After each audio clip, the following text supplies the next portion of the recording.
This handsome man's manhood is a black snake. Run, don't look back. Kemi's mind screamed, her heart pounding as she sprinted through the late hours of the night, adrenaline coursing through her veins. I thought it was only a tale. How could his manhood be a snake? She thought as she ran further.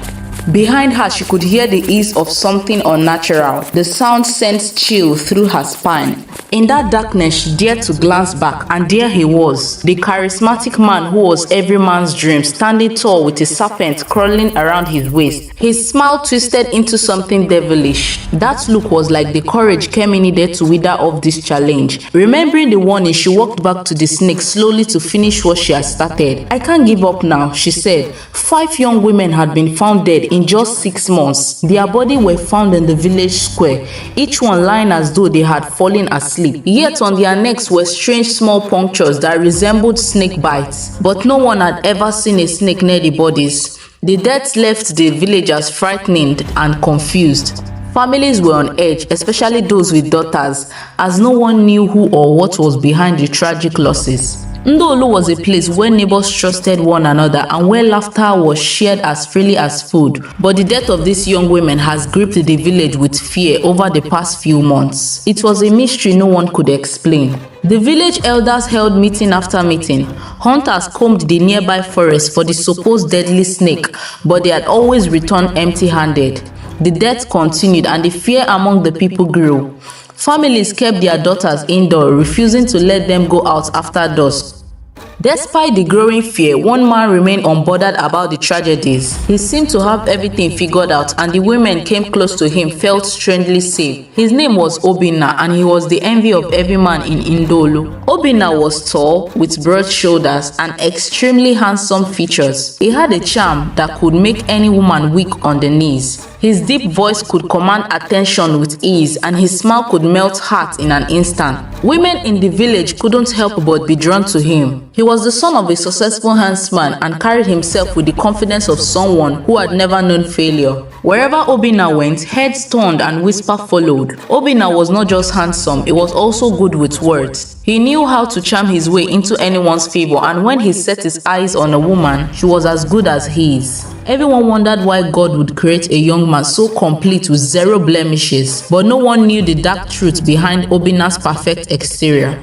At night, when the moon was high, Obinna would lead unsuspecting women to his secluded hut on the outskirts of the village, warning them not to tell anyone before their visit. His good look disarmed them, and his presence made them feel special. He whispered sweet things to their ears, made them laugh, and made them feel seen like no other man had. But then, just as the night grew darker, Obinna would ask a peculiar question. Do you know the difference between a manhood and a snake?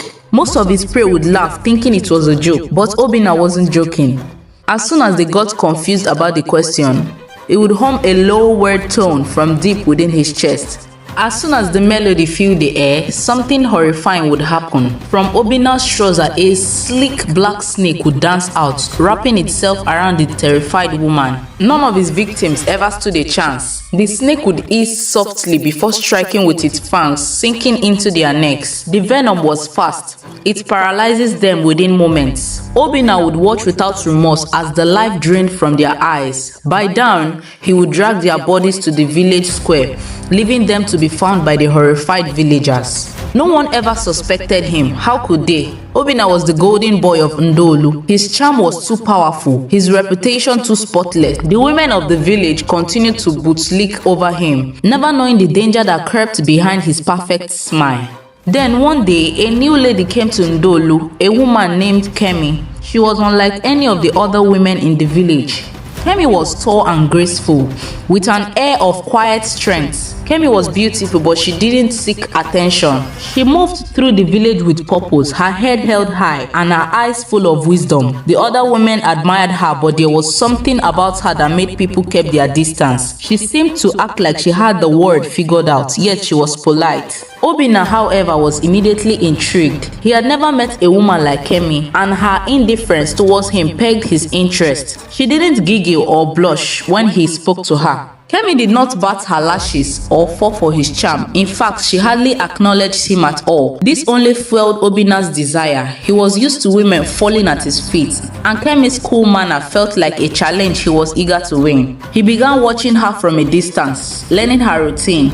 She was always careful, never staying out late or staying too far from the village. Obinna knew he would need to be patient with Kemi. His usual trick wasn't working, so he devised a plan. I would take my time to build her trust slowly, he thought. One evening, after weeks of watching and waiting, Obinna found Kemi alone by the river. The sun was setting, giving a lovely look over the water, and Kemi was seated on a rock, lost in thought. Obinna approached her with his usual confident smile. "Beautiful evening, isn't it?" he said. His voice was smooth as silk. Kemi glanced at him, her expression unreadable. "It is," she replied simply. Obinna wasn't used to such short responses, but he kept his composure. He sat down beside her, his presence commanding yet non-threatening. They talked briefly, but Kemi remained distant. Obinna sensed a shift in her. There was a slight softening in her behavior, he thought. She didn't seem to view him as a threat, and that was all the opening he needed. Days turned into weeks, and Obinna continued his pursuit. He was patient and careful not to push too hard. He offered to help Kemi with small taxes, bringing her gifts and making her laugh with his wits. Slowly but surely, Kemi began to let her guard down. She smiled more often and spoke to him more freely. Obinna knew he was close. One evening, after a delightful conversation, Obinna invited Kemi to his hut. "Just a quiet evening," he said, his eyes twinkling. "I do like to share some stories with you." Kemi hesitated for a moment but then nodded. "All right," she said. As they sat inside the hut, the air was thick with tension. Obinna poured palm wine, offering her a cup.